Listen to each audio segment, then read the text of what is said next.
Here's a question from Dave having to do with balancing family and gigs, kind of.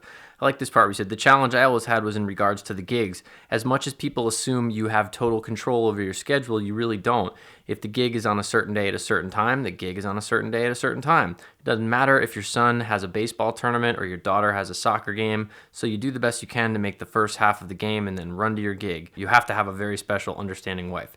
That is absolutely true. I would imagine for you being on the road, it's even harder. Do you keep pretty disciplined hours? At 5 p.m., do you shut down the computer and re-engage with your family? That's the hard one for me. There's always something else I could be doing, practicing, emailing, writing, charts, grading student assignments, etc. I tend to find myself in my home office until 8 to 9 p.m. doing work-related music things, even when my family is home. Seems like there's never enough time. As far as the wife part, my best advice on that is choose wisely, and if you at all possibly can, choose that partner in college. In college, you're just potential. You don't have any baggage yet. You don't have a lot of failed relationships or a lot of failed anything, or a lot of successes for that matter. You're just sort of, you're at the launch pad of your life. You're not in high school anymore, so you're not burdened by the labels that other people have given you or that you may have grown up with. It's the first time, if you go away to school, that you get to sort of decide who you're gonna be and who you're gonna present to the world.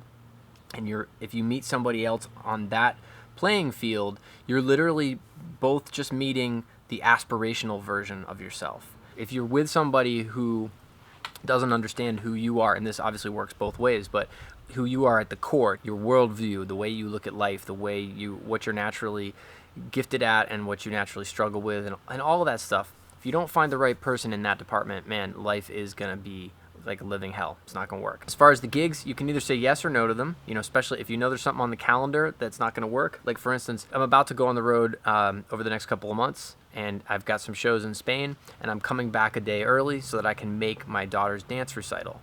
I could choose to stay and play one more gig, or I could come back in time for that dance recital. It's more important for me to come back in time for the dance recital. As far as dealing with time, though, like the second part about do I have disciplined hours and shut down at 5 p.m., I wish I did. I try to. I kind of suck at it. I'm trying to get to a place where I've always fantasized about, which was the idea of treating my craft, my art, like a job, like a 9-to-5 job, like treating being a saxophonist, being a musician, a composer, whatever, with those kind of hours. But I'm terrible at like shutting down at 5 because the phone's there, the laptop's there. There's always more stuff to be done. Always. I just try, man.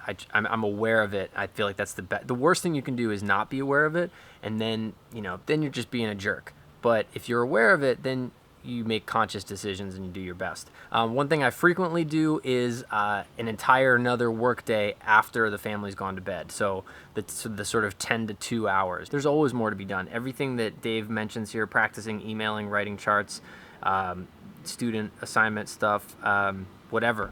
I have all of that, absolutely, and I'm working on it. It's a work in progress.